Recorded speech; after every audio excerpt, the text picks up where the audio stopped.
नमस्कार विद्यार्थी मित्रों, आप सौનું स्वागत है बायोलॉजी विडियो लेक्चर में। आज આપણે ધોરણ 11 ની અંદર ચેપ્ટર નંબર 17 અને એમાં પાર્ટ 2 માનવ શ્વસન તંત્રની આપણે વાત કરવી છે। મનુષ્યનું શ્વસન તંત્ર આપણે જોઈ ગયા। જુદા જુદા પ્રાણીઓમાં શ્વાસોચ્છ્વાસની પ્રક્રિયાઓ કંઈક જુદી જુદી છે, તો મનુષ્યમાં શ્વાસોચ્છ્વાસની પ્રક્રિયાઓ કેવી રીતે અને એના શ્વસન તંત્રમાં કયા કયા અંગો અને કયા કયા ભાગો સંકળાયેલા છે, તો એની વાત કરીએ। તો મનુષ્યના શ્વસન તંત્રની વાત કરીએ તો સૌથી પહેલા આપણને ખબર છે મહત્વનું બહારથી દેખાતું એવું અંગ નાક। तो बाह्य नासिका छिद्रों थी मनुष्यना श्वसन तंत्र की शुरुआत थाय। तो एक जोड़ बाह्य नासिका छिद्र आपड़ा जे उपला होठ छे एनी उपरनी बाजुए खुले छे अने त्यांथी आपणुं श्वसन तंत्र शुरू थाय अने पछी एक अंगो क्या क्या संकळायेला छे एनी आपणे वात करीए। तो मनुष्यना श्वसन तंत्रनी अंदर तो सौथी पहेला बाह्य नासिका छिद्रो आवेला छे।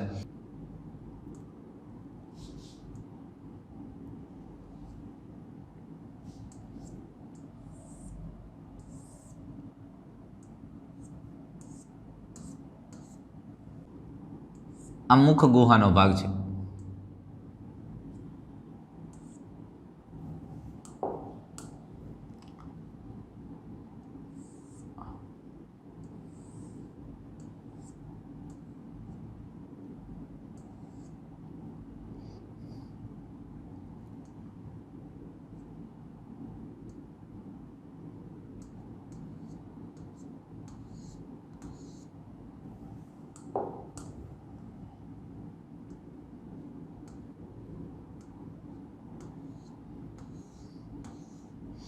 હવે જો સૌથી પહેલા બાહ્ય નાસિકા છિદ્રો, અહીંયા બાહ્ય નાસિકા છિદ્રો બે આવેલા છે અને બાહ્ય નાસિકા છિદ્રો આગળ જઈને નાસિકા કોટર અથવા તો નાસિકા ગુહામાં ખુલે છે, એટલે તે નાસિકા માર્ગ દ્વારા નાસિકા ગુહામાં ખુલે।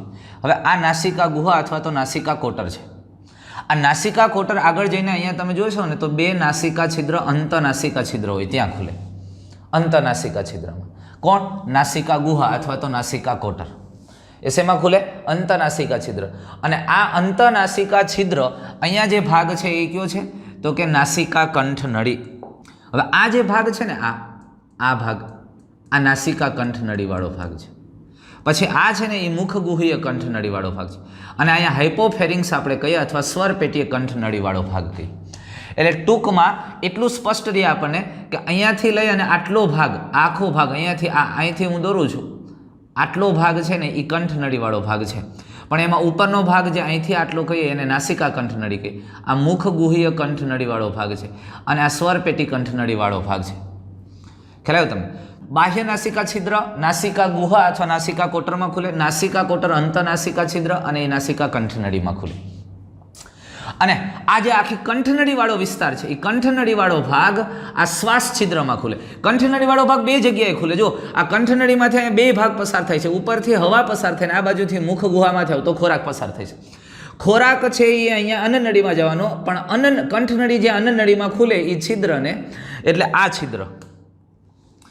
છિદ્ર છે એને શું કહેવાય? અન્નનળી છિદ્ર અથવા તો તમને યાદ હોય તો આપણે એને ગુલેટ કહેતા હતા, ગુલેટ અથવા ગલેટ।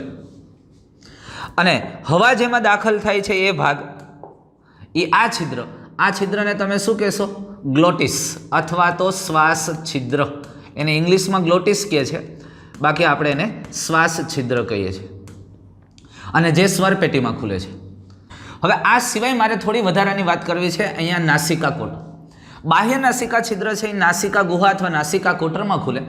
નાસિકા કોટરનો શરૂઆતનો આ જે ભાગ છે આ નાસિકા કોટરનો શરૂઆતનો જે ભાગ છે આટલો ભાગ એને કહેવાય પ્રધ્રાણ પ્રદેશ। પ્રધ્રાણ, આ પ્રધ્રાણ પ્રદેશ જ્યાં અધિચ્છદીય પેશી અને એમાં ખાસ કરીને રોમ આવેલા હોય, ગ્રંથિ આવેલી હોય, શ્લેષ્મીય ગ્રંથિ અને રોમમય હોય છે। અને આ જે પ્રધ્રાણ પ્રદેશ છે એ ખાસ કરીને હવાને મુખ્યત્વે એમાં મોટા કણ કે ડસ્ટ પાર્ટિકલ છે તો એને ગાળવાનું કામ કરે છે પ્રધ્રાણ પ્રદેશ। એટલે નાસિકા કોટરનો બહાર તરફનો જે ભાગ છે એ પ્રધ્રાણ પ્રદેશ છે। ત્યાર પછીનો જે મોટો ભાગ છે એને શ્વસન પ્રદેશ કહેવામાં આવે છે। એટલે નાસિકા કોટરનો પછીનો ભાગ એને શ્વસન પ્રદેશ કહેવામાં આવે, જ્યાં અધિચ્છદીય પેશી ખૂબ જ પાતળું સ્તર અને એકદમ રુધિર કેશિકાઓ રુધિર વાહિની યુક્ત હોય છે અને તે ભાગ છે એ ભાગની અંદર હવા એકદમ ભેજયુક્ત બને છે અને હવાનું ટેમ્પરેચર તાપમાન શરીરના તાપમાન સુધી લઈ આવવાનો પ્રયત્ન. એટલે અહીંયા સામાન્ય રીતે હવા હુંફાળી બને છે અને ખૂબ જ એની સપાટી છે એ પાતળી અને રુધિર કેશિકાઓ યુક્ત હોય છે. અને હવા છે એ હવા શરીરના તાપમાન સાથે સેટ થાય છે. એટલે એ ટેમ્પરેચર હવાનું તાપમાન પણ એટલું થાય. અને ત્યાર પછીનો જે વિસ્તાર છે એને ધ્રાણ પ્રદેશ કહેવામાં આવે છે. આ જે વિસ્તાર છે એ વિસ્તાર ધ્રાણ પ્રદેશ કહેવાય. જો આ વિસ્તાર એ નિડેરિયન પટલ ત્યાં આવેલો હોય અને એમાં ધ્રાણ અધિચ્છદીય કોષો, જે ખાસ કરીને સ્તંભીય અધિચ્છદીય કોષો અને રોમમય સંવેદી અધિચ્છદ કોષો આવેલા હોય, જે ધ્રાણ, જે ગંધને પારખવાનું કામ કરે છે, એ આ ભાગમાં થાય છે, ધ્રાણ પ્રદેશ. એટલે નાસિકા કોટરવાળો ભાગ છે, નાસિકા ગુહાનો શરૂઆતનો ભાગ પ્રધ્રાણ વેસ્ટિબ્યુલ વિસ્તાર કહેવાય, પછી શ્વસન પ્રદેશ કહેવાય અને પછી ધ્રાણ પ્રદેશ કહેવાય. અને આ ધ્રાણ પ્રદેશ છે, જે ધ્રાણ પ્રદેશમાં નિડેરિયન પટલ, જ્યાં સામાન્ય રીતે ધ્રાણ અધિચ્છદીય કોષો આવેલા હોય, રોમમય સંવેદી કોષો આવેલા હોય, જે ધ્રાણને ગંધને પારખવાનું કામ. અને આ સંવેદી કોષોમાંથી સંવેદી ચેતાતંતુ અથવા તો દ્વિધ્રુવીય ચેતાકોષો સીધા જ આપણી જે પહેલી સંવેદી ચેતા ધ્રાણ ચેતા છે એના નિર્માણ સાથે સંકળાયેલા હોય છે અને જે મગજમાં જાય અને ધ્રાણ સંબંધિત કાર્યો છે એ કરે છે. એટલે ધ્રાણની સંવેદના, હવાની અંદર કોઈ પાર્ટિકલ છે એ કણની સંવેદનાને ગ્રહણ કરવાનું કામ આ વિસ્તારમાં થાય અને ધ્રાણ અધિચ્છદીય કોષો અથવા તો જ્યાં રોમમય સંવેદી કોષો આવેલા હોય જે કામ કરે છે. અને પછી એ હવા અંતરનાસિકા છિદ્ર મારફતે નાસિકા કંઠનળીમાં જાય. અને તમને ખબર છે, આપણે જોઈ ગયા છીએ, આ કંઠનળીના 3 ભાગો છે. ઉપરનો પ્રદેશ છે એ નેઝોફેરિંગ્સ એટલે કે નાસિકા કંઠનળી કહેવાય. અને ત્યાર પછીનો ભાગ છે એ મુખીય અથવા મુખગુહીય કંઠનળી કહેવાય, આ મુખગુહીય કંઠનળી. અને ત્યાર પછી સ્વરપેટી કંઠનળી અથવા સ્વર કંઠનળી આપણે કહીએ છીએ. અને હાઇપોફેરિંગ્સ નીચેના ભાગમાં આવેલી કંઠનળી છે તે. આ કંઠનળીનો વિસ્તાર છે એ આપણે શ્વસન તંત્રની વાત કરીએ તો અહીં શ્વાસ છિદ્રમાં સ્વર પેટીમાં ખુલે. હવે આ સ્વર પેટીમાં જ્યાં ખુલે છે આ છિદ્રને શ્વાસ છિદ્ર કહેવામાં આવે છે. આ ખાસ ધ્યાનમાં રાખજો, એ છિદ્રને આપણે શું કહીએ છીએ? શ્વાસ છિદ્ર. તો જુઓ, કંઠનળી સ્વર પેટી પ્રદેશમાં શ્વાસનળીમાં ખુલે. એટલે અહીંયા શ્વાસનળી, સ્વર પેટી પછી શ્વાસનળી શરૂ થઈ ગઈ. આ શ્વાસનળી છે અને રેડ કલરની અન્નનળી છે. પણ શ્વાસનળી પહેલાં જે શરૂઆતના ભાગમાં બને છે એક પેટી જેવી રચના થાય ને સ્વર પેટી કહેવાય. સ્વર પેટીમાં જે છિદ્ર ખુલે એ શ્વાસ દ્વાર અથવા તો શ્વાસ છિદ્ર કહેવાય અથવા એને ગ્લોટિસ કહેવામાં આવે. હવે જુઓ, આ જે સ્વર યંત્ર છે એ સ્વર યંત્રની આપણે વાત કરીએ તો એ આમ બહારથી આવું દેખાશે આપણને. શ્વાસનળીનો ઉપરનો ભાગ જે બોક્સ જેવો ભાગ છે જેને આપણે સ્વર પેટી કહીએ, પણ એ સ્વર પેટી છે એ કાસ્થિમય રચનાઓનું બનેલું છે અને જે અવાજ ઉત્પન્ન કરવાની ક્ષમતા ધરાવે છે એટલે આને સ્વર પેટી કહીએ છીએ અથવા તો એને સ્વર યંત્ર કહેવામાં આવે છે. ખ્યાલ આવ્યો તમને? એટલે જે છિદ્ર ખુલતું હતું એ છિદ્રને શ્વાસ છિદ્ર કહેવાય. એ શ્વાસ છિદ્ર આ સ્વર પેટીમાં ખુલે છે અને સ્વર પેટી આગળ જઈને શ્વાસ નળીમાં ખુલે છે. ખ્યાલ આવ્યો તમને? તો ખૂબ સમજવા જેવી વાત એ છે કે આ સ્વર પેટી શું કરવાની કહેવાય? તો કારણ કે અવાજ ઉત્પન્ન કરવાની ક્ષમતા આની અંદર છે. અવાજ કેવી રીતે ઉત્પન્ન કરી શકે છે? કારણ કે એમાં વિવિધ પ્રકારના કાસ્થિ અને વોકાલ કોડ આવેલ છે, સ્વર દંડ આવેલ. જો તમને અહીંયા દેખાતો આ જે કાસ્થિ છે એ કાસ્થિ થાઇરોઇડ કાસ્થિ છે. આ કાસ્થિ થાઇરોઇડ કાસ્થિ, એની નીચે આ જે રહ્યું એને ક્રિકોઇડ કાસ્થિ કહેવામાં આવે છે. અહીં ઉપર તમને જો આ શ્વાસ છિદ્ર છે ને, એ શ્વાસ છિદ્રની ઉપર ઢાંકતું એક પટલ હોય, કાસ્થિમય પડદા જેવી રચના હોય અને એને આપણે એ શ્વાસ છિદ્રને ઢાંકતું ઢાંકણ, જો શ્વાસ છિદ્રને ઇંગ્લિશમાં ગ્લોટિસ કહેતા હતા તો એની ઉપરનું ઢાંકણું એને એટલે એપિગ્લોટિસ કહેવાય. હવે જો આ સ્વર પેટીને આપણે પૃષ્ઠ બાજુએથી જોઈએ તો આ ઘાટી ઢાંકણવાળું આ છિદ્રને આમ ઢાંકતું જો આવું ઢાંકણ છે. ખોરાક જ્યારે આપણે ગળીએ છીએ ત્યારે આ ઢાંકણું છે એ શ્વાસ છિદ્રને ઢાંકી દે. એટલે ખોરાક છે એ ખોરાક સ્વર પેટીમાં ન જાય, શ્વાસ નળીમાં ન જાય અને સીધો અન્નનળીમાં જતો રહે. એ વ્યવસ્થા છે અહીંયા. ખ્યાલ આવ્યો તમને? અને આ ઉપરાંત બીજા સ્વર પેટીમાં ક્યાં અસ્થિઓ આવેલા છે? કાસ્થિઓ આવેલા છે. તો આ જુઓ, આ ક્રિકોઇડ કાસ્થિ છે એના ઉપરના ભાગે અહીંયા બીજું જુઓ તમે, આ એરેટિનોઇડ કાસ્થિ આવેલું, એરેટિનોઇડ કાસ્થિ આ બે દેખાય. એરેટિનોઇડ કાસ્થિની ઉપર કોર્નિક્યુલેટ કાસ્થિ આવેલા હોય, સાવ પિરામિડ આકારના નાના એવા હોય. આ બે દેખાય છે અહીંથી આટલા, એ એરેટિનોઇડ કાસ્થિ છે. એની ઉપર ટપકા જેવા બે હોય એ છે કોર્નિક્યુલેટ કાસ્થિ. અને આ આખી સ્વર પેટી છે એ સ્વર પેટી તમને ખબર છે નીચલા જડબાના ભાગમાં જોડાયેલી હાયલોઇડ બોન છે. એ હાયલોઇડ બોન સાથે આ સ્વર પેટી જોડાય છે અને એ સ્વર પેટી છે એ સ્વર પેટી આગળ શ્વાસ નળીમાં ખુલે છે. પણ કંઠનળી છે એ કંઠનળી શ્વાસ છિદ્ર દ્વારા સ્વરપેટીમાં ખુલે.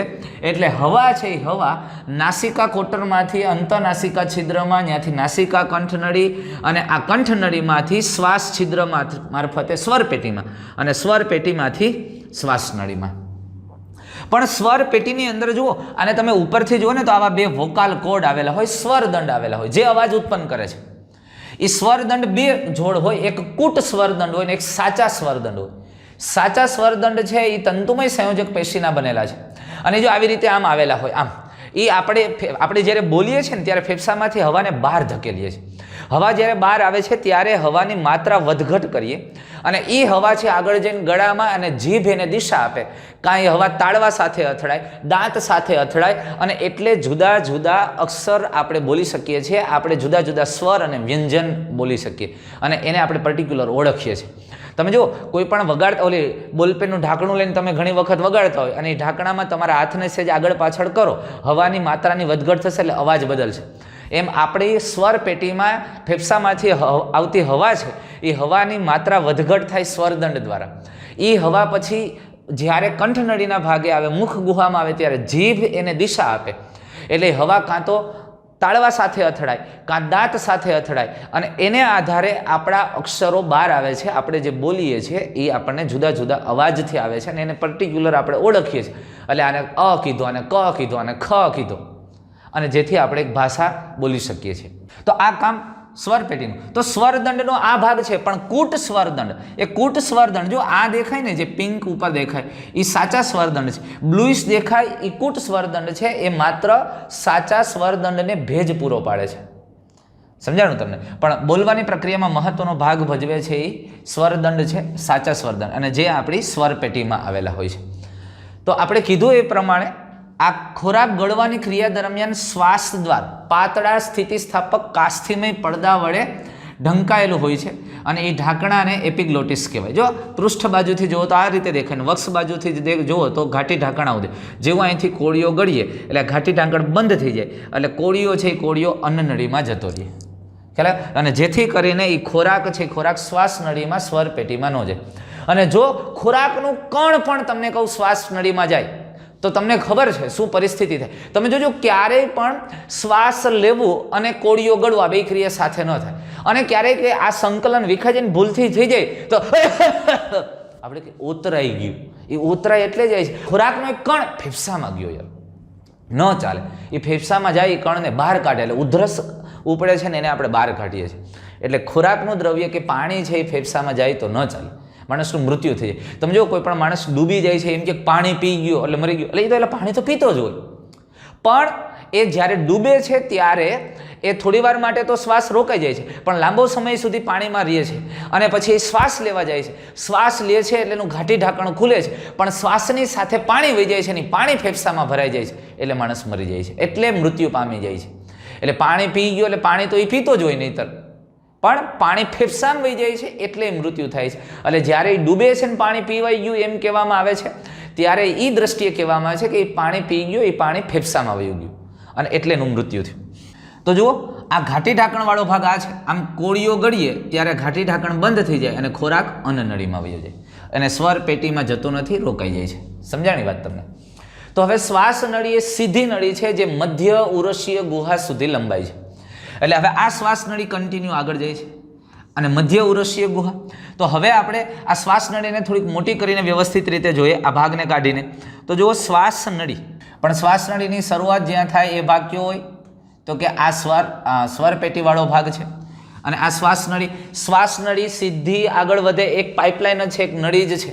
શ્વાસ નળી એટલે પાઇપલાઇન ભૂંગળી, પણ એની દિવાલ શેની બનેલી? તો કે પ્લાસ્ટિકની નહીં, પ્લાસ્ટિક જેવું મટીરિયલ. ક્યું? તો કે એ સંયોજક પેશી હોય છે અને એમાં ખાસ કરીને આ સંયોજક પેશી કોલાજન તંતુયુક્ત ઘટકો તેમાં આવેલા હોય છે. અને અંદરનું જે આવરણ છે અધિચ્છદીય કોષોયુક્ત આવરણ હોય છે અને બાકી કોલાજન તંતુમય સંયોજક પેશીની બનેલી દિવાલ હોય. આ શ્વાસ નળી છે એ લંબાઈ છે સ્વર પેટીના ભાગેથી આગળ વધી અને મધ્ય ઉરસ, છાતીના મધ્ય ભાગ સુધી લંબાઈ છે. અને મધ્ય ઉરસમાં કયા ભાગ સુધી એ લંબાઈ છે? તો આ શ્વાસ નળી છે એ શ્વાસ નળી આપણે જોઈએ તો એમ કહી શકીએ મધ્ય ઉરસ એટલે પાંચમી ઉરસીય કશેરુકા. પાંચમી ઉરસીય કશેરુકાના સ્તરે એટલે પૃષ્ઠ બાજુએથી કરોડસ્તંભની જે ઉરસીય કશેરુકામાં પાંચમી ઉરસીય કશેરુકા છે ત્યાંથી શ્વાસ નળીના બે ભાગ થાય, આમ બે ભાગ થાય અને એ શ્વાસ વાહિનીમાં વિભાજિત થાય છે અને એને પ્રાથમિક શ્વાસ વાહિની કહેવાય. આમ પાંચમી ઉરસીય કશેરુકા, પણ કુલ કશેરુકા ગણો તો પેલા 7 ગ્રીવા કશેરુકા અને પછી ગણો એટલે 12મી કશેરુકા આવે. પણ ઉરસીય કશેરુકા કયો તો 5મી અને કુલ કશેરુકા ગણો તો 12મી કશેરુકા કહી શકે. અને એ ભાગેથી કશેરુકાના ભાગેથી આ શ્વાસ નળીને ઇંગ્લિશમાં ટ્રેકિયા કહેવાય અને એ ટ્રેકિયા છે એ શેમાં વિભાજિત થાય? બ્રોન્કસ, પ્રાથમિક શ્વાસવાહિની પ્રાઇમરી બ્રોન્કસની અંદર એ વિભાજિત થાય છે, પ્રાથમિક શ્વાસવાહિનીમાં વિભાજિત. હવે આ પ્રાથમિક શ્વાસવાહિની તો કે પ્રાથમિક શ્વાસવાહિની છે એ દ્વિતીય શ્વાસવાહિનીમાં વિભાજિત થાય છે. થોડી જરા વધારે વાત કરી દો. આ પ્રાથમિક શ્વાસવાહિનીમાં જે જમણી શ્વાસવાહિની છે થોડી પહોળી હશે અને આમ ત્રાંસી અને સીધી ટૂંકી હોય, અને ડાબી પ્રાથમિક શ્વાસવાહિની સેજ વધારે વળેલી છે અને થોડી લાંબી અને પાતળી છે. હવે આ શ્વાસવાહિની આગળ જઈને દ્વિતીય શ્વાસવાહિનીમાં વિભાજિત થાય છે એટલે અહીંથી દ્વિતીય શ્વાસવાહિનીઓ થઈ, પ્રાથમિક શ્વાસવાહિની દ્વિતીય શ્વાસવાહિનીમાં વિભાજિત થાય. આ દ્વિતીય શ્વાસવાહિની આગળ જઈને તો કે દ્વિતીય શ્વાસવાહિની છે એ તૃતીય શ્વાસવાહિનીમાં વિભાજિત થાય. આ તૃતીય શ્વાસવાહિનીઓ છે. આ તૃતીય શ્વાસવાહિની ફરી આગળ વિભાજિત થાય છે અને અંત્ય શ્વાસવાહિકાઓ સુધી વિભાજિત થાય છે. હવે જોજો આ દરેક શ્વાસવાહિની ક્રમશઃ વિભાજિત થાય. આ તૃતીય શ્વાસવાહિની અને તૃતીય શ્વાસવાહિની અહીંયા ફુફુસીય શ્વાસવાહિકાઓમાં વિભાજિત થાય. આ ફુફુસીય શ્વાસવાહિકાઓમાં વિભાજિત થાય અને આ કુલ ફુફુસીય શ્વાસવાહિકા અંત્ય શ્વાસવાહિકામાં વિભાજિત થાય છે. આ અંત્ય શ્વાસવાહિકા છે, સમજાય? આમ શ્વાસવાહિકાઓ બને. અંત્ય શ્વાસવાહિકામાં તે અંત પામે છે. એટલે દરેક શ્વાસવાહિની દ્વિતીય અને તૃતીય ક્રમની શ્વાસવાહિનીમાં અને અંતે શ્વાસવાહિકાઓમાં પાતળી અંત્ય શ્વાસવાહિકામાં અંત પામે. એટલે છેલ્લે આ પાતળી અંત્ય શ્વાસવાહિકા બની. હવે આ શ્વાસનળી પ્રાથમિક શ્વાસવાહિની, દ્વિતીય, તૃતીય શ્વાસવાહિની અને શરૂઆતની શ્વાસવાહિકાઓ અપૂર્ણ કાસ્થિમય કડીઓ દ્વારા આધાર પામેલ છે. ખૂબ સમજવા જેવી વાત, મજાની વાત અહીંયા છે. ખૂબ ધ્યાનથી અને કાળજીપૂર્વક સમજો આ બાબતને. શું કહે છે અહીંયા? તો કે શ્વાસનળી પ્રાથમિક, દ્વિતીય અને તૃતીય ક્રમની શ્વાસવાહિની અને શરૂઆતની શ્વાસવાહિકાઓ અપૂર્ણ કાસ્થિમય કડીઓ દ્વારા આધાર પામે.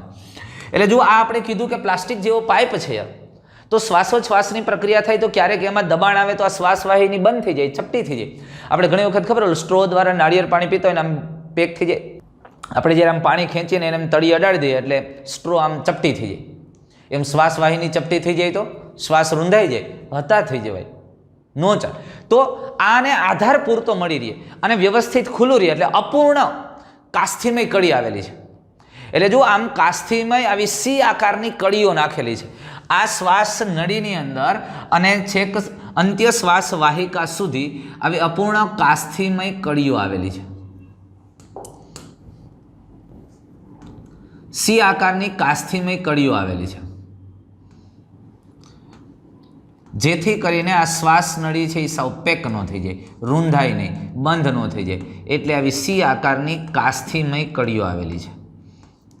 અને આવી કાસ્થિમય કડીઓ ક્યાં સુધી આવેલી? અંત્ય શ્વાસવાહિકાઓ સુધી જોવા મળે તમને આવી કડીઓ. સી આકારની છે. કેમ ભાઈ સી આકારની છે? કેમ આખી વીટી જેવી નો નાખી દીધી તો બંધ નો થાત ને, પાઇપ પેક થઈ જાય વ્યવસ્થિત રીતે ક્યાંય. પણ જો એ એટલા માટે આ સી આકારની એટલા માટે છે કારણ કે અડધી કડી થઈ ગઈ એટલે પાઇપ બંધ થાય તો અડધો તો ખુલ્લો જ રહે, સાવ પેક ન થાય.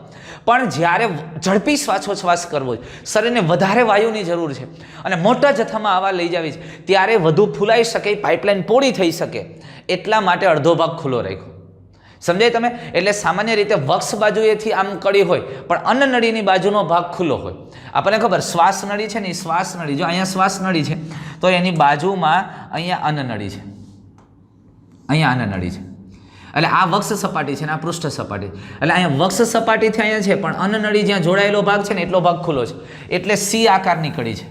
પણ એક બાજુથી ખુલ્લું છે એટલે ત્યાંથી ભાગ વધારે પહોળો થઈ શકે છે, લંબાઈ શકે છે. પણ જો આખી રિંગ નાખી દીધી હોય, વીટી જેવી રિંગ નાખી દઈએ તો એનો વ્યાસ ફિક્સ થઈ જાય, પછી મોટો ન થઈ શકે. અને એટલે આ જે શ્વાસ વાહિકા સુધીનો ભાગ છે, શ્વાસ નળીથી શ્વાસ વાહિકા સુધીનો ભાગ, જ્યાં આવી સી આકારની કાસ્થિમય કડી આવેલી છે, અને શ્વાસ નળીની અંદર આવી 16 થી 20 આવી અપૂર્ણ કાસ્થિમય કડીઓ આવેલી હોય.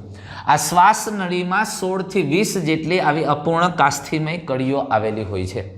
તો જો આ કડી આપણને દેખાય છે, આ કાસ્થિમય રચના છે.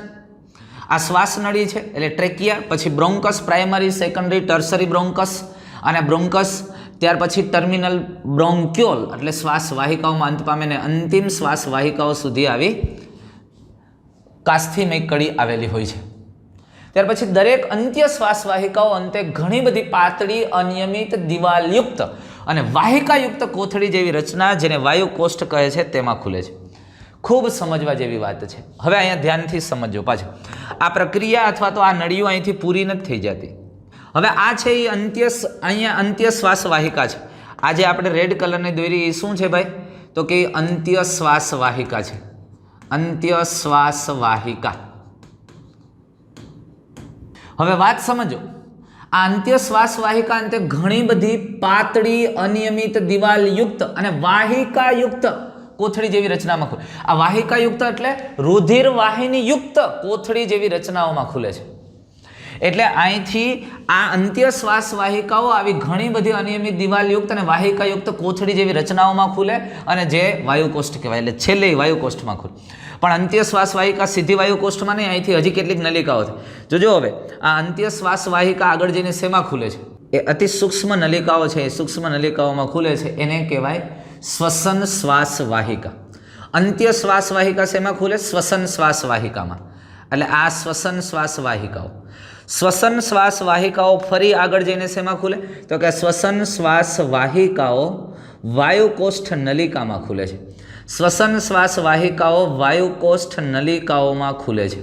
શેમાં ખુલે છે ભાઈ? તો કે વાયુકોષ્ઠ નલિકાઓ. આ વાયુકોષ્ઠ નલિકાઓ શેમાં ખુલે છે? તો કે આ વાયુકોષ્ઠ નલિકાઓ છે, નલિકાઓ એટ્રિયામાં ખુલે છે. આ વાયુકોષ્ઠ નલિકાઓ એટ્રિયામાં ખુલે છે. અને આ એટ્રિયા શેમાં ખુલે છે ભાઈ? તો કે આ જે એટ્રિયા છે એ એટ્રિયા એર સેક્યુલસ એટલે વાયુકોષ્ઠ કોથળીમય રચના, વાયુકોષ્ઠ કોથળીમય નલિકા, એમાં ખુલે છે. અને એ વાયુકોષ્ઠ કોથળીમય નલિકાઓમાં આ ખુલે છે. આને એર સેક્યુલસ તરીકે પણ ઓળખવામાં આવે છે, આ વાયુકોષ્ઠ કોથળીમય નલિકાઓ. અને વાયુકોષ્ઠ કોથળીમય નલિકાઓ શેમાં ખુલે છે? તો કે એ ખુલે છે અંતે વાયુકોષ્ઠ, કોથળી જેવી રચના વાયુકોષ્ઠ. અને આ કોથળી જેવી રચના ખૂબ જ રુધિર કેશિકાઓ યુક્ત હોય છે. આ કોથળી જેવી રચના એ ખૂબ જ રુધિર કેશિકાઓ યુક્ત, વાહિકાઓ યુક્ત હોય. આ વાયુકોષ્ઠ કહેવાય. આવા દરેક જગ્યાએ વાયુકોષ્ઠ હોય. આ દેખાય નહીં, અહીંયા આડા અવડા ગોઠવાયેલા છે 3 ડાયમેન્શનલી. અહીંયા વાયુકોષ્ઠ હોય. આવા અસંખ્ય વાયુકોષ્ઠ, લાખોની સંખ્યામાં વાયુકોષ્ઠ આવેલા હોય. અને અહીંયા આપણે શ્વાસમાં લયેલી હવા દાખલ થાય. અને આ વાયુકોષ્ઠની ફરતે પુષ્કળ પ્રમાણમાં રુધિર કેશિકાઓ, રુધિર વાહિનીઓ આવેલી હોય છે. અહીંયા રુધિર કેશિકાઓ અથવા તો રુધિર વાહિનીઓ આવેલી. અને આ રુધિર કેશિકાઓ યુક્ત હોય એટલે તો અહીંયા શબ્દ વાપર્યો છે વાહિકા યુક્ત. એટલે તમે જુઓ, આ હતી અંત્ય શ્વાસ વાહિકા. અંત્ય શ્વાસ વાહિકા શ્વસન શ્વાસ વાહિકામાં ખુલે. શ્વસન શ્વાસ વાહિકા છે એ વાયુકોષ્ઠ નલિકામાં ખુલે.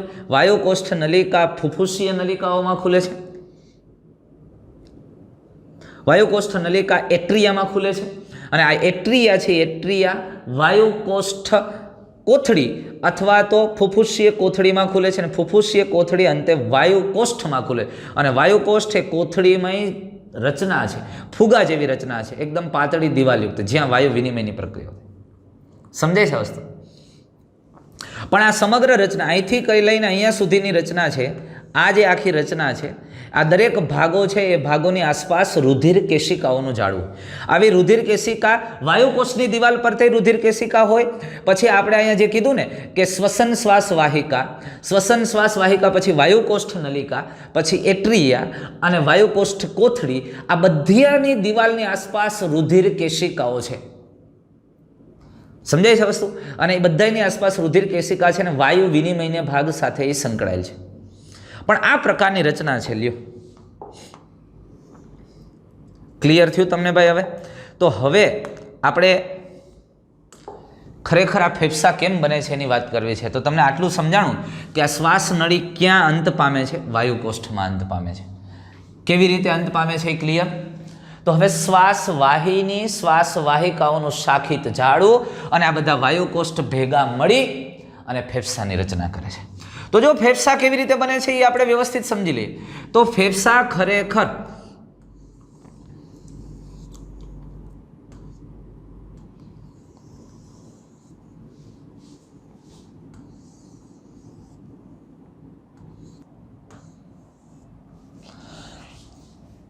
તો ફેફસાની રચના જુઓ. તો ફેફસા શેના બનેલા છે? તો એમાં શ્વાસવાહિની છે, દ્વિતીય ક્રમની તૃતીય ક્રમની શ્વાસવાહિની છે અને શ્વાસવાહિકાઓનું શાખિત જાળું અને વાયુકોષ્ઠ આ બધા ભેગા મળીને ફેફસાની રચના થાય. તો આપણને ખબર ફેફસા બે છે, આ જમણું ફેફસું અને ડાબું ફેફસું. પણ ડાબા ફેફસામાં તમે જુઓ અહીંયા એક ખાંચ જોવા મળે છે. એ ખાંચ શું છે ખબર તમને? કારણ કે અહીંયા હૃદય આવેલું છે. બંને ફેફસાની વચ્ચે હૃદય આવેલું હોય અને આ હૃદય છે એ હૃદય સેજ ડાબી તરફ આમ ઢળેલું હોય છે અને ડાબી તરફ ઢળેલું હોય છે એટલે અહીંયા ખાંચ આવે. એટલે જમણું ફેફસામાં અહીંયા ખાંચ જોવા મળે ને જેને હૃદ ખાંચ કહેવામાં આવે છે.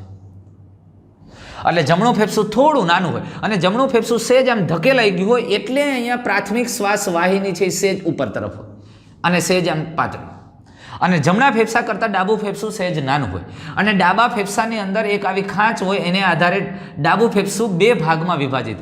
ડાબા ફેફસામાં એક આડી ખાંચ આવેલી હોય એને આધારે ડાબા ફેફસાની અંદર બે ખંડ આવેલા હોય અને જમણા ફેફસાની અંદર જમણા ફેફસામાં આવી બે ખાંચ આવેલી હોય.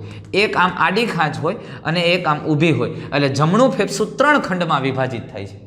ડાબું ફેફસું બે ખંડમાં વિભાજિત છે જ્યારે જમણું ફેફસું ત્રણ ખંડમાં વિભાજિત છે. પણ ડાબું ફેફસામાં એક હૃદ ખાંચ હોય છે. હૃદય ડાબી તરફ સેજ આમ નમેલું હોય કારણ કે હૃદય છે બે ફેફસાની એક્ઝેક્ટ વચ્ચે હોય પણ સેજ ડાબી તરફ ઢળે છે એટલે ડાબા ફેફસાને સેજ ધક્કો મારે છે એટલે અહીંયા સેજ આમ દબાઈને ખાંચ આવે છે. એટલે ડાબું ફેફસું સહેજ નાનું અને ખાંચ ધરાવે છે, હૃદ ખાંચ છે. અને ડાબા ફેફસાની આ ટ્રાન્સવર્સ ગ્રુવ અથવા ખાંચને કારણે બે ખંડમાં વિભાજિત, જમણું ફેફસું ત્રણ ખંડમાં વિભાજિત. પણ એક બાબત આપણને સ્પષ્ટ છે ને ક્લિયર છે. કુલ આપણા શરીરમાં બે ફેફસા છે ને બંને ફેફસાની ફરતે આવરણ આવેલું હોય છે. આ બે ફેફસાની ફરતે આવરણ હોય છે એ કયું આવરણ હોય છે? તો એ પણ તમને ક્લિયરલી ખબર છે કે બે ફેફસાની ફરતે આવરણ હોય એને ફેફસાવરણ કહેવામાં આવે છે. ફુફુસાવરણ એટલે ફેફસાવરણ, ફુફુસાવરણ અથવા પ્લુરા કહેવાય, જેને ફુફુસીય આવરણ પણ આપણે બોલીએ છીએ. આ ફેફસાવરણ બે દેખાય છે તમને, જે ફેફસાવરણ, આ બે ફેફસાવરણ છે એમની વચ્ચે પ્રવાહી આવેલું હોય. આ જે પીળાશ પડતો ભાગ દેખાય એ પીળું પ્રવાહી છે એને પ્લુરલ પ્રવાહી કહેવાય. આ પિંક ભાગ દેખાય એ ફેફસા છે અને ફેફસાની ફરતે બે પડના આવરણ છે જેને ફુફસાવરણ અથવા પ્લુરા કહેવામાં આવે અને એની વચ્ચે પ્રવાહી ભરેલું હોય જેને પ્લુરલ પ્રવાહી કહેવામાં આવે છે. અને આ પ્લુરલ પ્રવાહીનું કાર્ય શું હોય ભાઈ? તો એ બે ફેફસાની જે ફુફુસીય આવરણ છે એના સપાટીના ઘર્ષણને ઘટાડે, ઊંજણ તરીકેનું કામ કરે છે ભાઈ. હવે જુઓ, આ બે ફેફસાના આવરણની વચ્ચે અહીંયા પ્લુરલ પ્રવાહી, આ પ્રવાહી બે ફેફસાના પડ છે ને એ બે પડને ઘસારો ન લાગે એને ઊંજણ તરીકેનું કામ કરે છે, ઘર્ષણ ઘટાડે છે પ્લુરલ પ્રવાહી.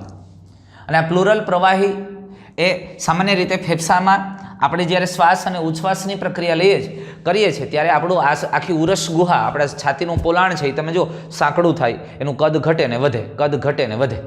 તો એ દરમિયાન આ બે પડ છે, જે બે ફેફસા આવરણ છે એ ફેફસા આવરણ વચ્ચે ઘસારો ન થાય, એમના એ બેની વચ્ચેની જે ઘર્ષણ છે એ ઘર્ષણને ઘટાડવાનું કામ આ પ્રવાહી કરે છે. તો તમે જુઓ, હવે આ બે ફેફસાવરણનું કામ શું છે ને કેવી રીતે, કેમ જોડાયેલ છે? હવે એક સિમ્પલ આપણે વિચારીએ. માનો કે આ એક ફેફસું છે, આપણે અત્યારે આવું લઈએ, આ ફેફસું છે. ફેફસાની ફરતે બે પડનું આવરણ છે. આ પડ છે એમાં આ એક અંદરની બાજુ આવેલું પડ જે ફેફસાની સપાટી સાથે જોડાયેલું છે, ફેફસાની સપાટી સાથે ચોટેલું છે એ અંદરનું આવરણ છે. અને આ બાહ્ય પડ છે. એટલે આ અંદરનું આવરણ છે એને અંત ફેફસાવરણ કહેવાય અને બહારનું આવરણ છે એને બાહ્ય આવરણ કહેવાય. પણ આ બાહ્ય આવરણ કોની સાથે જોડાયેલું? આપણા ફેફસા ક્યાં આવેલા છે? આપણા પાંસળી પિંજરમાં છાતીનું જે પોલાણ છે, પોલાણને ઉરસ ગુહા કહીએ. તો આ જે ઉરસ ગુહા છે એ ઉરસ ગુહા શેની બનેલી છે તમે સમજો. તો જો બાર અહીંયા ઉરસથી પૃષ્ઠ બાજુએ જુઓ તો કરોડ સ્તંભ, બાધી પાર્શ્વ બાજુએ પાંસળીઓ, આ પાંસળીઓથી આવરિત આખું આપણી છાતીનું પોલાણ છે. તો આ જે ઉરસ સપાટી છે, ઉરસીય ગુહા છે એની સપાટી છે, એટલે આ ઉરસ પાંસળી પિંજર અને પછી ફેફસાના આવરણ અને પછી એમાં ફેફસા. તો આ જે દેખાય ને આપણે આમ છેદ લઈએ ને તો આ આપણી પાંસળીઓ છે. એટલે અહીંયા તમે સમજી લ્યો આ આપણી પાંસળીઓ છે, આ પાંસળીઓ છે. અને આ પાંસળીઓ છે એ પાંસળીઓ બધી સ્નાયુથી એકબીજા સાથે જોડાયેલી હોય. એટલે આ પાંસળીઓની અંદરનું આવરણ થયું, આખે આખું ઉરસ ગુહાનું અંદરનું આવરણ.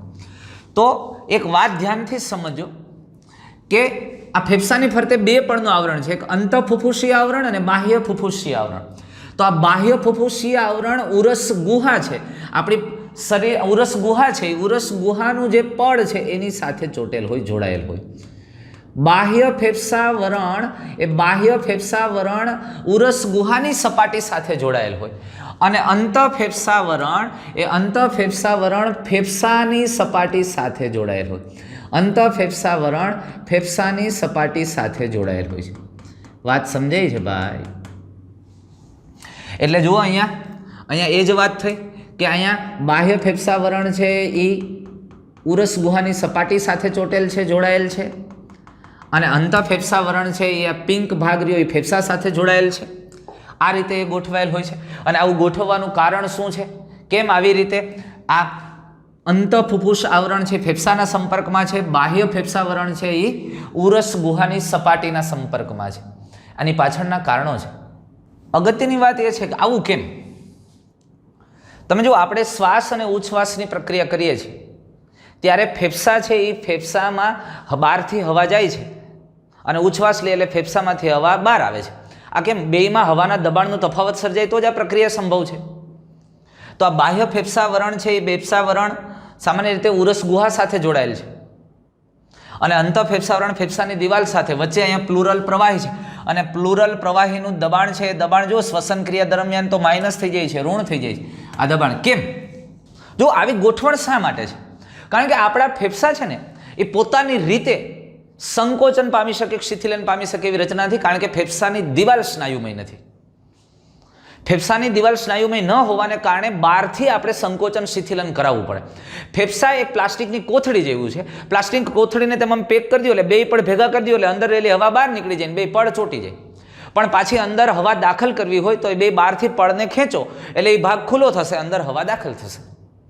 તો ફેફસા એવી રચના છે. એટલે ફેફસાને આપણે એના કદમાં વધારો ઘટાડો બહારથી કરાવવો પડે. તો ફેફસા તો અંદર કોથળી છે, ઉરસ ગુહાની અંદર કોથળી છે. આપણે ઉરસ ગુહાના કદમાં વધારો ઘટાડો કરી શકીએ છીએ કારણ કે પાંસળીઓ સ્નાયુમય રચના છે, ઉરોદર પટલ સ્નાયુમય રચના છે. એટલે જ્યારે પાંસળીના સ્નાયુ છે એ તમે સમજો બાહ્ય આંતરપાંસળી સ્નાયુનું સંકોચન થાય એટલે પાંસળીઓ બહાર આવે. પાંસળી બહાર આવે એટલે ઉરસ ગુહાનું કદ વધે. એટલે જોજો આ પાંસળી બહાર ખેંચાય એટલે ફેફસાનું બાહ્ય આવરણ, બાહ્ય ફેફસાવરણ પણ બહાર ખેંચાય, એ બહાર ખેંચાય. અંતઃફેફસાવરણ ફેફસા સાથે ચોટેલું છે. જો બાહ્ય ફેફસાવરણ બહાર ખેંચાય, અંતઃફેફસાવરણ ફેફસા સાથે ચોટેલું છે એટલે એની વચ્ચેનું દબાણ ઘટે છે. જ્યારે શ્વાસની ક્રિયા થાય ને અને આપણું પાંસળી પિંજર બહાર ખેંચાય ને ત્યારે અંદરનું દબાણ ઘટે છે ને -5 mmHg થઈ જાય છે. ઋણ દબાણ સર્જાય છે, નેગેટિવ પ્રેશર સર્જાય છે.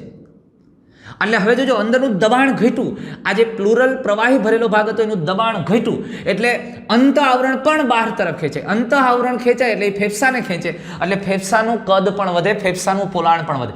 ફેફસાનું કદ વધે, પોલાણ વધે એટલે અંદરનું દબાણ ઘટે અને અંદરનું દબાણ ઘટે એટલે બહારની હવા અંદર જાય. એટલે આમ ગોઠવણી છે. એટલે ખાસ ધ્યાનમાં રાખજો, આ પ્લુરલ પ્રવાહીનું દબાણ ઋણ થાય છે શ્વાસની ક્રિયા દરમિયાન. શ્વાસની ક્રિયા દરમિયાન એ પ્રવાહી એટલે બે આવરણની વચ્ચેનું જે દબાણ છે એ માઇનસ થઈ જાય, -5 mmHg જેટલું હોય છે, ઋણ હોય છે. આ પ્રકારની ગોઠવણ હોય છે. પણ હવે જે આપણે વાત કરીએ ફેફસા સુધી હવા આવે છે એ માર્ગ કયો છે અને એને કેવી રીતે બે ભાગમાં વિભાજિત કર્યો છે, ખૂબ સમજવા જેવી વાત છે. જો આપણે જોઈ ગયા બાહ્ય નાસિકા છિદ્રથી શરૂ થતો ભાગ અંત્ય શ્વાસ વાહિકા સુધીનો ભાગ સંવહન ભાગ બનાવે છે. એટલે ફરી એક વખત આપણે જોઈ નાખીએ. અહીંયા આ શ્વાસ નળી આપણે લખતા જઈએ, બાહ્ય નાસિકા છિદ્ર અને ત્યાંથી નાસિકા ગુહા, આ નાસિકા ગુહામાંથી કંઠનળી અને કંઠનળીમાંથી સ્વર પેટી અને સ્વર પેટીમાંથી શ્વાસનળી, શ્વાસનળીમાંથી પ્રાથમિક, દ્વિતીય અને તૃતીય ક્રમની શ્વાસવાહિની, આ બધી લઈ લેવાની. પ્રાથમિક, દ્વિતીય અને તૃતીય શ્વાસવાહિની ક્રમશઃ. ત્યાંથી અંત્ય શ્વાસવાહિકા, અંત્ય શ્વાસવાહિકા. અહીંયા સુધીનો ભાગ છે ને એ સંવહન ભાગ કહેવામાં આવે છે. અહીંયા સુધીનો ભાગ સંવહન ભાગ. ત્યાર પછી આપણે આગળ જોઈ ગયા, મેં તમને આખી દોરીને સમજાવેલું. હવે અંત્ય શ્વાસ વાહિકા પછી અંત્ય શ્વાસ વાહિકા શેમાં વિભાજિત થશે? તો કે શ્વસન શ્વાસ વાહિકા, શ્વસન શ્વાસ વાહિકા. આ શ્વસન શ્વાસ વાહિકા શેમાં વિભાજિત થાય? તો કે શ્વસન શ્વાસ વાહિકા વાયુકોષ્ઠ નલિકામાં વિભાજિત થાય. વાયુકોષ્ઠ નલિકા છે એ એટ્રિયામાં વિભાજિત થાય. અને આ એટ્રિયા, તો કે આ એટ્રિયા છે એ એટ્રિયા શેમાં વિભાજિત થાય? વાયુકોષ્ઠ કોથળીમાં વિભાજિત થાય. વાયુકોષ્ઠ કોથળી, અથવા તો આની યોગ્ય વાત આપણે આમ પણ કહી શકીએ, આનું બીજું નામ આપણે લઈએ તો એર સેક્યુલસ, એર સેક્યુલસ. અને એ શેમાં વિભાજિત થાય? વાયુકોષ્ઠ. તો આ આખો જે રેડ કલર વાળો પાર્ટ મેં દર્શાવ્યો છે, આ બે, એને કહેવામાં આવે છે વિનિમય ભાગ. વિનિમય ભાગ. આ શું કહેવા માંગે છે? આ શું કહેવા માંગે છે ભાઈ? તો કે અહીંયા બાહ્ય નાસિકા છિદ્રથી લઈને અંત્ય શ્વાસ વાહિકા સુધીનો ભાગ, જ્યાં સુધી આપણે સી આકારની કાસ્થિમય કડી જેવી રચનાઓ હતી ત્યાં સુધીનો ભાગ છે એ સંવહન ભાગ છે. માત્ર એ વાયુનું વહન કરે છે, ત્યાં વાયુનો વિનિમય નથી થતો. કારણ કે દાખલા તરીકે આપણે આમ વાત કરીએ કે આ શ્વાસ નળી છે, તમે સમજી લો આ શ્વાસ નળીની દિવાલ છે, તો આ શ્વાસ નળીની દિવાલમાં કોઈ બીજી રુધિર કેશિકાઓ નથી કે જ્યાં O2 CO2 ની આપલે થઈ શકે. આ શ્વાસ નળીની દિવાલ છે, દિવાલમાં રુધિર, અહીંયા હવા ભરેલી છે, તો આ હવામાંથી O2 અને CO2 નું વિનિમય નથી થતો. પણ શ્વસન શ્વાસ વાહિકાથી લઈને બાકીની જે નલિકાઓ છે, આ શ્વસન શ્વાસ વાહિકાઓથી લઈ અને વાયુકોષ્ઠ સુધીની નલિકાઓ છે. આ છે વાયુકોષ્ઠ કોથળી છે, અને વાયુકોષ્ઠ કોથળી અહીંયા વાયુકોષ્ઠ. તો આ વાયુકોષ્ઠ કોથળીની દિવાલ, આ વાયુકોષ્ઠની દિવાલ એ રુધિર કેશિકાઓ યુક્ત છે. અરે યાર, એની આસપાસ ખૂબ જ પ્રમાણમાં રુધિર કેશિકાઓનું જાડું આવેલું છે. અહીંયા જે હવા આવે છે, વાત ધ્યાનથી સમજો, અહીંયા જે હવા આવે છે એ હવાને, એમાં રહેલો જે ઓક્સિજન છે એ ઓક્સિજન, આમાં રહેલો ઓક્સિજન અહીંયા આવે ને આમાંથી કાર્બન ડાયોક્સાઇડ મુક્ત થાય. વાયુ વિનિમયની પ્રક્રિયા. એટલે શ્વસન શ્વાસ વાહિકા, વાયુકોષ્ઠ નલિકા, એટ્રિયા, વાયુકોષ્ઠ કોથળી અને વાયુકોષ્ઠ, આ બધા ભાગોમાં O2 CO2 ની આપલે થાય છે. પણ બાહ્ય નાસિકા છિદ્રથી અંત્ય શ્વાસ વાહિકા સુધીના ભાગમાં વાયુ વિનિમય નથી થતું, માત્ર એ હવાનું વહન કરે છે, ત્યાં વિનિમય નથી થતું. પણ શ્વસન શ્વાસ વાહિકાથી લઈને વાયુકોષ્ઠ સુધીનો ભાગ એ વિનિમય ભાગ કહેવાય કે દરેક ભાગમાં O2 CO2 ની આપલે થાય. અને એટલે શ્વસન શ્વાસ વાહિકાથી લઈને વાયુકોષ્ઠ સુધીનું જે એની દિવાલ છે, એની જે પટલમય રચના છે, મોટે ભાગે એનું અધિચ્છદીય સ્તર લાદીસમ અધિચ્છદનું બનેલું છે અને વાયુઓનું આપલે થાય છે.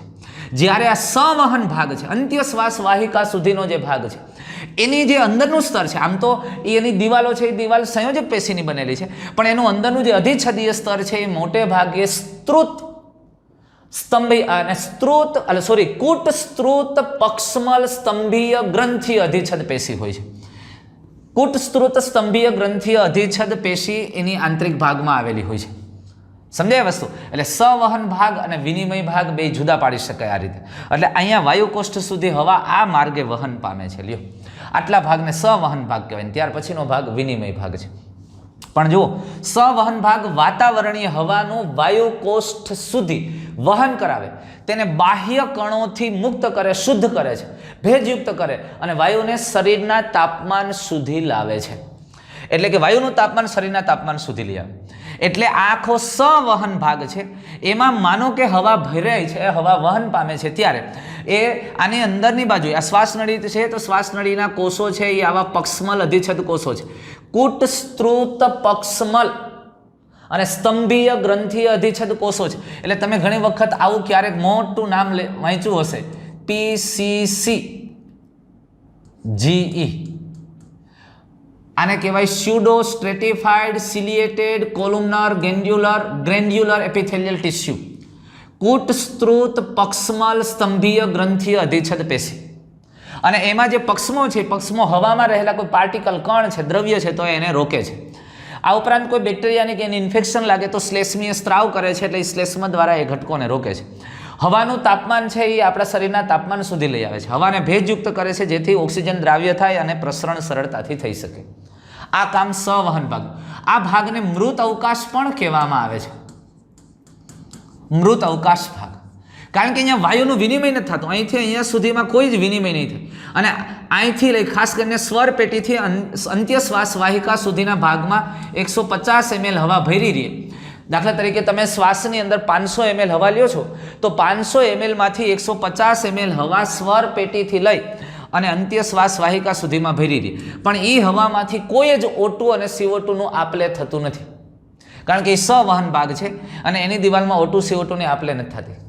હા, વિનિમય ભાગ છે એ બધા જ ભાગમાં વાયુ વિનિમયની પ્રક્રિયા થાય, આપલે થાય છે. એટલે વાયુ કોષ્ઠ સિવાયની આ વાહિકાઓ પણ વિનિમય ભાગમાં સમાવેશ થાય છે, પણ અંત્યશ્વાસ વાહિકા પછીની વાહિકાઓ. તો સંવહન ભાગનો ખ્યાલ આવ્યો, એ શું કાર્ય કરે છે. તો હવે પછી આપણે આગળ વાત કરીએ વાયુ વિનિમય ભાગ. તો વાયુ વિનિમય ભાગ રુધિર અને વાતાવરણની હવા વચ્ચે O2 CO2 ના પ્રસરણનું વાસ્તવિક સ્થાન છે. તો જુઓ, અહીંયા O2 અને CO2 ના વાયુનું જે પ્રસરણનું વાસ્તવિક સ્થાન છે, એ વાસ્તવિક સ્થાન આ વિનિમય ભાગ છે.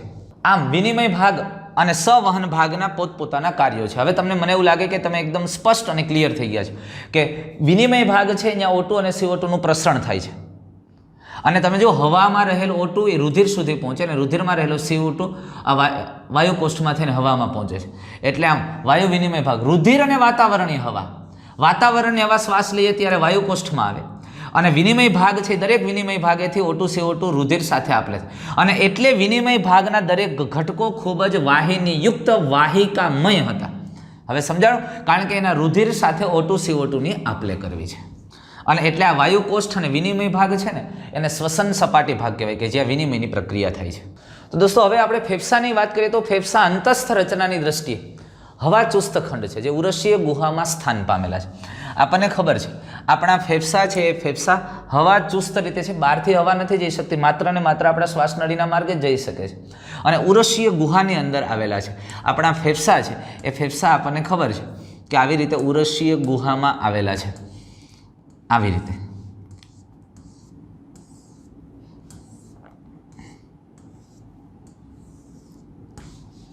હવે ઉરસીય ગુહામાં આવેલા આ ફેફસા, તો અહીંયા ઉરસીય ગુહા, આ બાજુથી તમે જુઓ તો આમ શું આવેલું હશે, ત્યાં પાંસળીઓ, અહીંયા, અને આ પાંસળીઓનું અંદરનું આવરણ છે ભાઈ, આ પાંસળીઓ. અને નીચેની બાજુએથી શું આવેલું હોય તો કે ઘુમ્મટ આકારનો ઉરોદર પટલ આવેલો છે.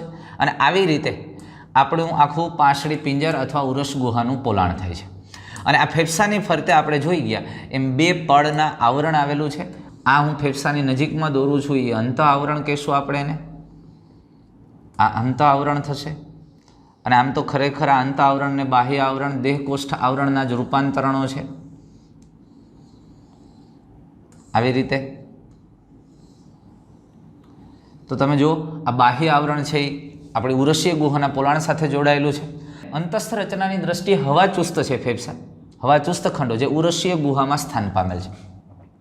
અને ઉરસીય ગુહામાં કેવી રીતે સ્થાન પામેલ છે તમે જુઓ, આ ઉરસીય ગુહા છે, એની પૃષ્ઠ બાજુએ કરોડ સ્તંભ, અને વક્ષ બાજુએ ઉરોસ્થિ, અને પાર્શ્વ બાજુએથી પાંસળીઓ આવેલી છે, અને નીચેની બાજુ એટલે કે પશ્ચ બાજુએ ઉરોદર પટલ છે. હવે આ જ વસ્તુને આપણે હમણાં જોઈએ, આ રીતે જોઈ, તમે જુઓ સામેથી જુઓ તો આ પાંસળીઓ, આ પશ્ચ બાજુએ ઉરોદર પટલ અને પાર્શ્વ બાજુએથી પાંસળીઓ આવે છે, આ રીતે ગોઠવાયેલ છે, આપણને સ્પષ્ટ ખબર છે. તો આ ફેફસા છે એમાં પૃષ્ઠ બાજુએ કરોડ સ્તંભ, વક્ષ બાજુએ ઉરોસ્થિ, પાર્શ્વ બાજુએ પાંસળીઓ અને પશ્ચ બાજુએ એક ગુમ્મટ આકારે ગોઠવાયેલ ઉરોદર પટલ. અને આના દ્વારા એક ઉરસ ગુહા અથવા તો પાંસળી પિંજર બને, આ ઉરસ ગુહા. અને ઉરસ ગુહામાં ફેફસા ગોઠવાયેલા છે. લ્યો, તો આ ઉરસમાં ફેફસાની અંતસ્થ ગોઠવણી એવી હોય છે કે ઉરસીય ગુહાના કદમાં ફેરફાર થાય તો ફેફસા છે એ ફેફસાની ગુહામાં પણ ફેરફાર જોવા મળે. ખૂબ સમજવા જેવી વાત છે અહીંયા. આ ઉરસ ગુહાના કદમાં ફેરફાર થાય તો ફેફસાના કદમાં પણ ફેરફાર થાય એવી ગોઠવણી છે. એટલે ઉરસની અંદર ફેફસાની અંતસ્થ ગોઠવણી એવી છે કે ઉરસીય ગુહાના કદમાં થતો ફેરફાર, કોઈ પણ ફેરફાર ફુફ્ફુસીય ગુહામાં પણ જોવા મળે છે, ત્યાં પણ રિફ્લેક્ટ થાય છે. તો આ પ્રકારની ગોઠવણી શ્વાસોચ્છ્વાસ માટે આવશ્યક છે. કારણ કે આપણા ફેફસાને સીધા જ આપણે એના કદમાં ફેરફાર કરી શકતા નથી. સીધા ફેફસાના કદમાં ફેરફાર થઈ શકતો નથી, કારણ કે ફેફસા સ્નાયુમય રચના નથી. અને એટલે આપણે ઉરસ ગુહાના કદમાં ફેરફાર કરી અને ફેફસાના પોલાણમાં, ફેફસાના કદમાં ફેરફાર કરી શકીએ છીએ. તો અહીંયા હવે તમે વાત સમજી શકો એવી વાત છે કે અહીંયા તમે જુઓ, આ જે પાંસળી પિંજર છે એના સ્નાયુઓ સંકોચાય અને પાંસળીઓ બહાર તરફ ધકેલાય. પાંસળીઓ છે બહારની તરફ ખેંચાય અને પાંસળી બહારની તરફ ખેંચાય એટલે પાંસળીના અથવા તો આપણા ઉરસ ગુહાની દિવાલ સાથે બાહ્ય આવરણ જોડાયેલું છે એ ખેંચાય. અને એટલે અંદર પ્લુરલ પ્રવાહીવાળો ભાગ છે એનું દબાણ ઘટે અને અહીંયા ઋણ દબાણ થાય. અને દબાણ ઘટે છે એટલે અંતઃ આવરણને ખેંચે. અંતઃ આવરણ ફેફસા સાથે જોડાયેલું છે એટલે ફેફસા છે, ફેફસા પણ એનું કદ વધે છે. અને એટલે ફેફસાનું કદ વધે એટલે એનું દબાણ ઘટે અને ફેફસાનું દબાણ ઘટે એટલે બહારથી હવા ફેફસામાં દાખલ થાય છે અને આમ શ્વાસની ક્રિયા થાય છે. તો દોસ્તો, આ શ્વાસ અને ઉચ્છ્વાસની પ્રક્રિયા, અને ખાસ કરીને મનુષ્યમાં શ્વાસોચ્છ્વાસની પ્રક્રિયાના કયા પગથિયાઓ છે અને કેવી રીતે શ્વાસોચ્છ્વાસની ક્રિયા એટલે કે વાયુ વિનિમયની પ્રક્રિયા થાય અને એમાં કયા કયા સ્ટેપ સંકળાયેલા છે એની આપણે જરા વાત કરી લઈએ. તો શ્વસનમાં કયા કયા તબક્કાઓ સમાવિષ્ટ છે એ તબક્કાઓની વાત કરીએ તો સૌથી પહેલું શ્વાસોચ્છ્વાસ અથવા તો શ્વસન. વાત વિનિમય દ્વારા વાતાવરણની હવા અંદર દાખલ થાય અને CO2 સભર વાયુ કોષ્ઠની હવા બહાર મુક્ત થાય છે. આ ફેફસાનો વાયુ કોષ્ઠમય ભાગ છે. તો વાતાવરણની હવા ઓક્સિજન યુક્ત હવા ફેફસામાં આવે છે, વાયુ કોષ્ઠમાં આવે છે, અંદર દાખલ થાય છે. અહીંયા વાત વિનિમયની પ્રક્રિયા થાય છે. જોજો, હવા અંદર દાખલ થાય ને CO2 સભર વાયુ કોષ્ઠની હવા બહાર મુક્ત થાય એટલે અહીંયા ઓક્સિજન યુક્ત હવા એન્ટર થઈ, આ હવા અંદર આવી. પણ આની અંદર હવા એન્ટર થઈ, ઓકે, પણ અહીંયા બીજી કાર્બન ડાયોક્સાઇડ યુક્ત હવા હતી. આમાં કાર્બન ડાયોક્સાઇડ યુક્ત હવા છે અહીંથી બહાર નીકળશે. પહેલું સ્ટેપ આ થાય. શ્વાસ લીધો, વાતાવરણની ઓક્સિજન યુક્ત હવા અંદર દાખલ થઈ, વાતાવરણની હવા, અને વાયુ કોષ્ઠમાં રહેલી કાર્બન ડાયોક્સાઇડ યુક્ત હવા બહાર મુક્ત થઈ. હવે વાયુઓનું પ્રસરણ વાયુ કોષ્ઠની સમગ્ર સપાટી દ્વારા થાય. આ વાયુ કોષ્ઠની સમગ્ર સપાટી અને વિનિમય ભાગ છે એના દ્વારા વાયુનું પ્રસરણ થાય. એ વાયુનું પ્રસરણ થઈને ક્યાં જશે ભાઈ? તો કે આની સાથે રુધિર વાહિની અથવા તો રુધિર કેશિકાઓ જોડાયેલી છે. આ રુધિર કેશિકાઓ છે. અહીંયા રુધિર ભરેલું છે. તમે સમજો, અહીંથી ઓક્સિજન છે વાયુ કોષની સમગ્ર સપાટીમાં ઓક્સિજન છે એ અંદર આવે છે અને આ રુધિર છે, રુધિરમાં રહેલો જે કાર્બન ડાયોક્સાઇડ છે, આ રુધિરમાં રહેલો જે કાર્બન ડાયોક્સાઇડ છે એ કાર્બન ડાયોક્સાઇડ વાયુકોષ. આમ વાયુકોષની સમગ્ર સપાટીએ પ્રસરણ થાય છે O2 અને CO2. અને પછી હવે આ ઓક્સિજન છે એ ક્યાં આવી ગયો? તો કે ઓક્સિજન રુધિરમાં આવી ગયો છે વાયુ કોષ્ઠમાંથી. અને આ ઓક્સિજન છે, ઓક્સિજન રુધિર દ્વારા વહન પામે. રુધિર દ્વારા ક્યાં વહન પામે છે ભાઈ? આ ઓક્સિજન યુક્ત રુધિર એટલે કે આ રુધિર ઓક્સિજનને લઈને જાય છે. ક્યાં જ લઈને જાય છે? તો કે આ ઓક્સિજનને લઈને જાય છે પેશી કોષો સુધી, પેશીઓમાં. એટલે અહીંયા પેશી કોષો છે. હવે વાત સમજો. હવે જોજો, અહીંયા પેશી કોષ અને આ રુધિર વચ્ચે પાછું O2 CO2 નું પ્રસરણ થશે. એટલે અહીંયા આવેલો જે ઓક્સિજન હતો, અહીંયા દાખલ થયેલો જે ઓક્સિજન છે એ ઓક્સિજન અહીંથી કોષમાં જશે. એટલે ઓક્સિજન કોષમાં આવ્યો અને કોષની અંદર તમને ખબર છે અહીંયા જે ગ્લુકોઝ જેવા ઘટકો હતા એનું અપચય થશે અને એમને કારણે અહીંયા કાર્બન ડાયોક્સાઇડ અને શક્તિ મુક્ત થશે. તો આ કાર્બન ડાયોક્સાઇડ જેવા વાયુ ઝેરી છે, એ કાર્બન ડાયોક્સાઇડનું પાછું પ્રસરણ થઈને રુધિરમાં આવશે. આ કાર્બન ડાયોક્સાઇડ સમજાય. O2 અને CO2 નું પ્રસરણ રુધિર અને પેશીઓ વચ્ચે થાય છે. અને હવે તો કે આ રુધિર છે એ રુધિર હવે કાર્બન ડાયોક્સાઇડને લઈને પાછું ક્યાં જશે? તો કે હૃદય, અને હૃદયમાં થઈને આ ફેફસામાં જશે અને ફેફસામાં એ કાર્બન ડાયોક્સાઇડ પાછો વાયુકોષની સપાટીએ મુક્ત થશે. તો આમ આ પ્રક્રિયા ચાલે છે. એટલે જુઓ, ઓક્સિજન કોષને અપચય ક્રિયાઓ કોષમાં અપચય ક્રિયાઓ દરમિયાન વપરાય, પરિણામે કાર્બન ડાયોક્સાઇડ મુક્ત થયો. અને આપણે આ 14મા ચેપ્ટરમાં બહુ સારી રીતે ભણી જ ગયા છે. અને આ કાર્બન ડાયોક્સાઇડ પાછો રુધિર દ્વારા આવ્યું. હવે આ CO2 પાછો વાયુકોષની સપાટીએ આ કાર્બન ડાયોક્સાઇડ યુક્ત હવા ઉચ્છ્વાસ દ્વારા બહાર, શ્વાસ દ્વારા લીધેલી હવામાંથી ઓક્સિજન પાછો રુધિરમાં, આમ પ્રસરણ. આમ સતત પ્રક્રિયા થયા કરે છે. 5 સ્ટેપ. શ્વાસ લીધો, વાતાવરણની હવા અંદર અને કાર્બન ડાયોક્સાઇડ યુક્ત હવા મુક્ત થઈ. વાયુકોષની સમગ્ર સપાટી દ્વારા O2 CO2 નું વિનિમય થાય. આ ઓક્સિજન છે રુધિરમાં આવ્યો, હવે એ ઓક્સિજન રુધિર દ્વારા વહન પામે. આ રુધિર છે ઓક્સિજનને લઈને પેશીકોષો સુધી પહોંચે અને પેશીકોષો અને ઓક્સિજન વચ્ચે વાયુનું વિનિમય થાય. વાયુનું વિનિમય થાય છે, CO2 કોષમાંથી રુધિરમાં વહન પામે અને આ કાર્બન ડાયોક્સાઇડ રુધિર દ્વારા પાછો વાયુકોષની સપાટી આવે અને આમ આ પ્રક્રિયા સતત ચાલે છે. તો આમ મનુષ્યમાં શ્વસન તંત્ર સાથે સંકળાયેલા બધા અંગો છે અને મનુષ્યના શ્વસન તંત્રની આપણે વાત કરી. પણ દોસ્તો હવે આ શ્વાસોચ્છ્વાસની પ્રક્રિયા કેવી રીતે થાય અને એમાં ફેફસાની અંદર દબાણમાં કેમ ફેરફાર થાય, શ્વાસ લેવો અને ઉચ્છ્વાસ મુક્ત કરવો, આ પ્રક્રિયા કેવી રીતે થાય એ આપણે સમજવું છે. તો શ્વાસોચ્છ્વાસની પ્રક્રિયાને આપણે નેક્સ્ટ વિડીયોની અંદર ભણશું અને સમજશું દોસ્તો. તો ફરી પાછા મળીએ છીએ. Good bye, thank you.